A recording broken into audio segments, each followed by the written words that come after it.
RRI, Radio Tanggap Bencana COVID-19. Terima kasih pendengar, Anda masih bersama kami, RRI Radio Tanggap Bencana COVID-19, dialog interaktif pagi hari ini, edisi Kamis 4 Juni 2020, masih berbincang terkait dengan mencegah munculnya klaster baru COVID-19. Di sesi dialog interaktif, di sesi pertama tadi, kita bersama Kepala Dinas Kesehatan Provinsi Jawa Tengah, Dr. Yulianto Prabowo MKes. Kita sudah tersambung bersama, beliau merupakan anggota Dewan Keselamatan dan Kesehatan Nasional Republik Indonesia. Beliau juga Ketua Dewan Pakar Persatuan Sarjana Profesional Kesehatan Masyarakat. Beliau juga dosen FKM Universitas Diponegoro, mantan dekan periode 2015-2019. Beliau Ibu Hanifah M. Deni SKM MPA PhD. Selamat pagi Bu Hanifah. Selamat pagi Mas Batiar. Kabar baik Ibu? Alhamdulillah sehat selalu. Sehat selalu ya Bu ya.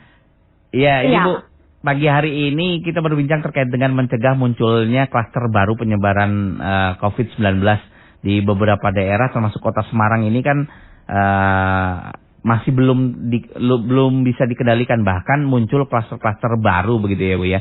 Ini bisa disampaikan Bu, apa sih Bu penyebab munculnya klaster-klaster baru COVID-19 ini Bu Hanifah? Iya, klaster baru ini muncul kan setelah Lebaran ini terdeteksi ya. Jadi yang pertama bisa dikarenakan orang pulang dari wilayah zona merah dan tidak mengisolasi diri, maupun luput dari pengawasan Satgas serta Dinas Kesehatan. Kemudian menjelang Lebaran itu, apalagi setelah menerima bansos tunai itu ya, saya tuh nyoba-nyoba keliling, ternyata ramai sekali ya. Pasar dan pusat perbelanjaan. Itu sudah ngeri waktu itu. Saya sih nggak masuk ya Pak Batiar, karena orang Kesmas memang harus keliling-keliling ya. Kemudian klaster tersebut juga disebabkan karena orang yang tanpa gejala dan membawa virus, dia merasa sehat dan luput, belum terkena random tes, belum terkena tes, itu saja. Oke. Nah kemudian jika suatu tempat ini ya Bu ya menjadi klaster baru, ini butuh waktu berapa lama sih Bu untuk membuka kembali tempat tersebut? Seperti katakanlah pasar tradisional di Kota Semarang ini kan ada 5 klaster baru, yang ada beberapa pasar tradisional yang akhirnya juga ditutup begitu. Ini butuh waktu berapa lama untuk membuka kembali Bu? Iya, jadi ukurannya bukan waktu, namun kondisi. Jadi yang pertama, kuncinya penularan COVID-19 harus dikendalikan. Kemudian pastikan bahwa tenaga kesehatan, kemudian pelayanan kesehatan di situ memadai di sekitar itu. Kemudian meminimalkan risiko di tempat tersebut dengan cara apa? Pembersihan area secara fisik ya, juga maupun desinfektan. Karena misalnya masih ada banyak vektor serangga maupun tikus gitu juga. Itu juga bisa menyebarkan ya Bu ya? Bukan menyebarkan, tetapi menyebarkan kuman lain yang membuat orang komorbid. Kemudian kalau komorbid, imunitas menurun. Kemudian penghuni yang sakit ini terutama, itu ditangani dan dikarantina. Orang yang tampak sehat dites.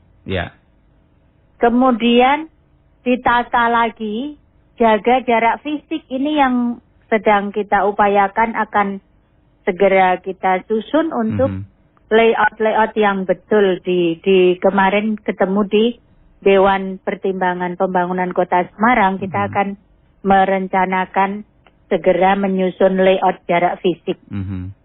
Kemudian harus disediakan itu saluran air. Jadi air bisa mengalir dengan sabun. Tetapi pembuangannya harus ditata sedemikian rupa, karena saya kemarin lihat juga di beberapa tempat perbelanjaan ada air dan sabun, tapi airnya itu dibuang di paving halaman parkiran, sehingga justru limbahnya kalau orang lewat kan mudah tertular. Kemudian langkah-langkah pencegahan itu mesti dilaksanakan. Jadi kalau masuk pasar atau tempat perbelanjaan, jangan membaca iklan-iklan yang lain, tapi iklan untuk prosedur keamanan dari berangkat maupun pulang maupun selama di tempat kerja itu harus yang istilahnya menarik perhatian atau eye catching gitu.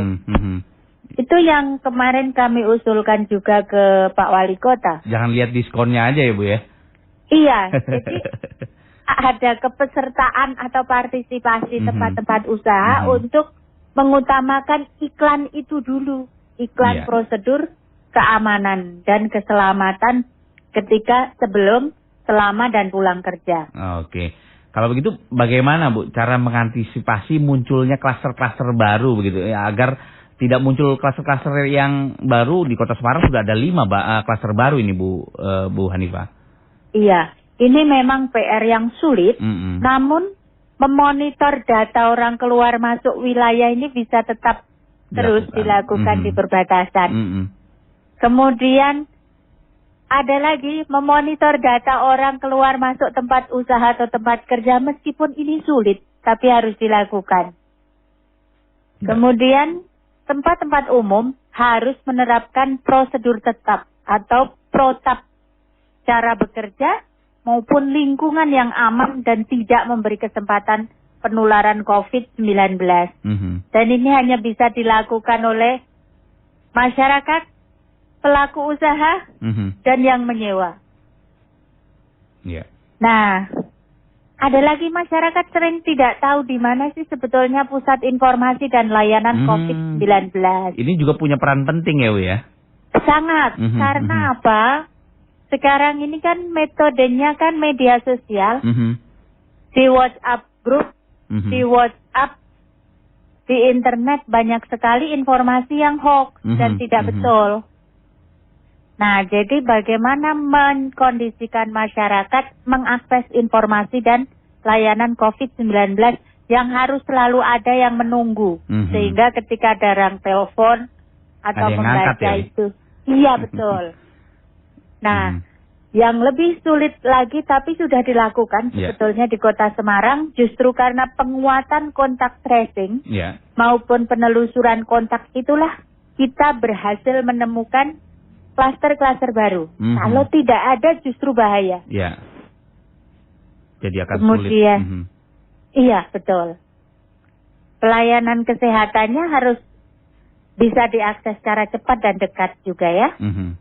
Kemudian random atau tes secara acak itu terus dilakukan karena disitulah estimasi akan bisa diperkirakan. Iya. Oke. Kemudian Bu Hanifah, ini kan pemerintah mewacanakan untuk memberlakukan tatanan kehidupan baru begitu ya Bu ya. Ini apa saja Bu syarat agar ketika diberlakukan tatanan kehidupan baru ini tidak menjadi klaster baru, tidak muncul klaster baru ini Bu? Syaratnya harus melakukan prosedur tetap itu saja, tetapi kuncinya kalau banyak masyarakat yang masih ngeyel, tidak sadar, dan merasa, ini yang paling berbahaya itu merasa saya sehat. Ya Bu ya? Iya, boleh sih merasa sehat, tapi harus tetap sadar saya berpeluang menularkan atau berpeluang ketularan. Kalau semua masyarakat sudah bisa punya mindset seperti itu, sebetulnya ini mudah kok diatasi. Oke.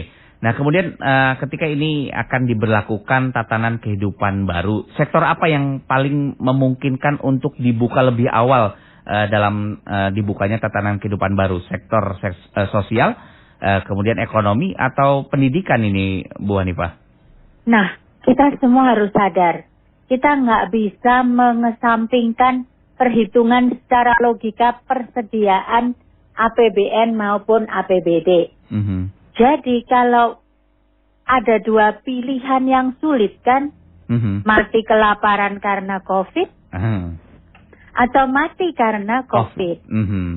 Jadi tetap bagaimanapun sektor ekonomi, karena menyangkut kehidupan orang banyak. Yeah. Nah, itu harus diutamakan segera dibuka dengan antisipasi serta pengawasan praktek yang memenuhi standar cegah tangkal penularan COVID-19. Jadi kesadaran masyarakat lah yang melibatkan.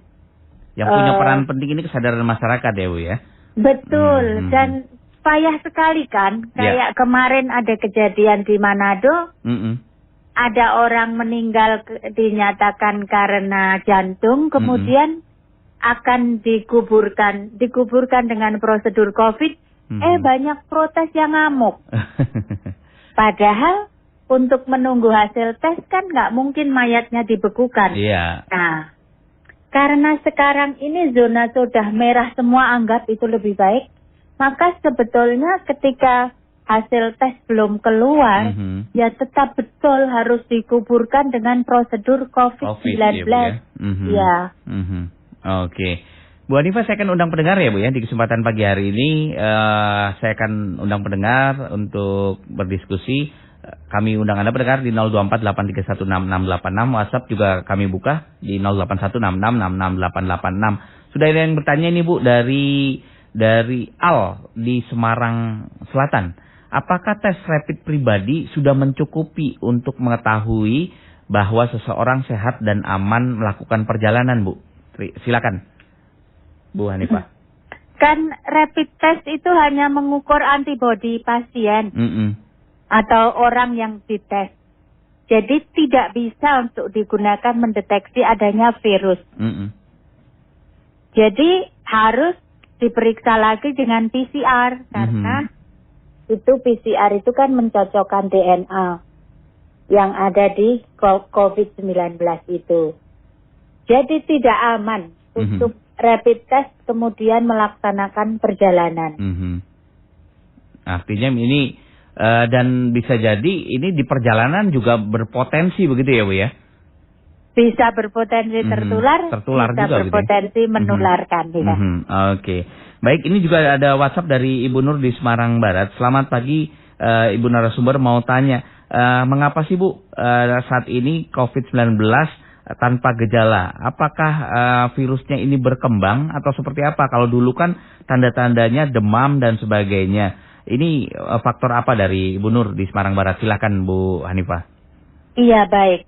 Jadi memang karakteristik individu seseorang itu dalam menerima pajanan virus itu berbeda-beda. Sebetulnya lebih aman yang ada gejalanya. Bisa terlihat ya Bu ya, bisa diantisipasi. Betul. Karena gejala itu kan menunjukkan reaksi tubuh, daya tahan tubuh yang sedang berperang. Jadi kalau kita akan flu kemudian demam, itu ya sebetulnya bagus karena itu ada indikator tubuh kita sedang berperang melawan kuman flu tersebut gitu loh.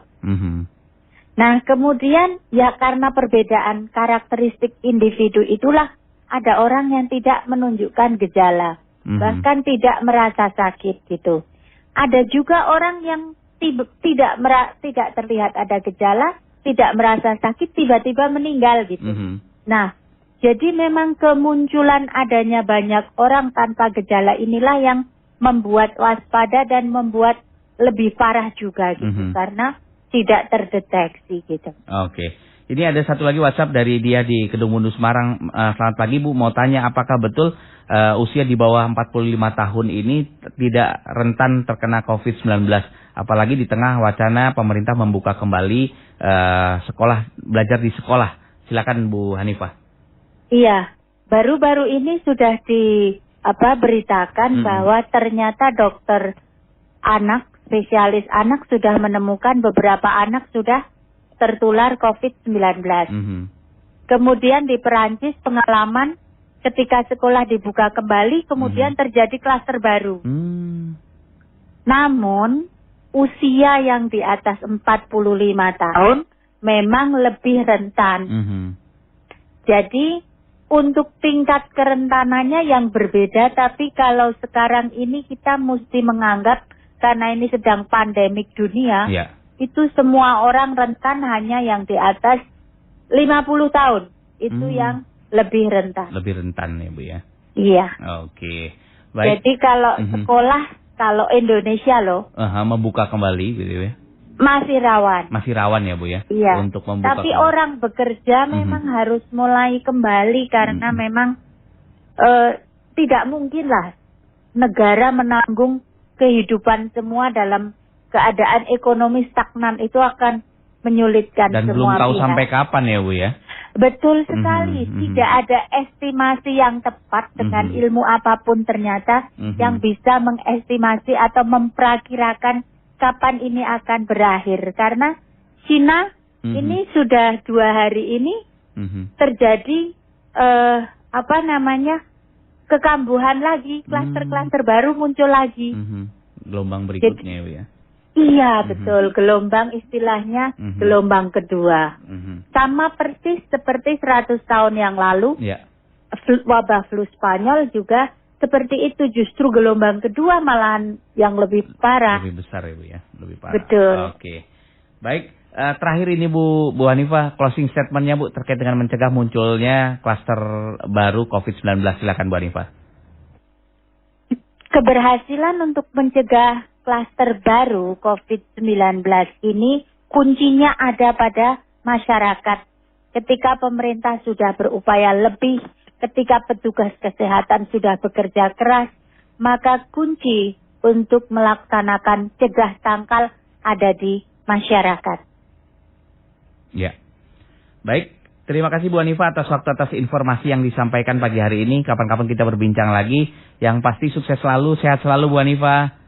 Amin. Terima kasih Mas Bahtiar atas kontaknya. Terima kasih. Selamat pagi Bu. Selamat pagi. Ya, pendengar, itu tadi perbincangan kita bersama anggota Dewan Keselamatan dan Kesehatan Nasional Republik Indonesia yang juga merupakan dosen dari Fakultas Kesehatan Masyarakat Universitas Diponegoro, Hanifah Maherdeni SKM MPH PhD.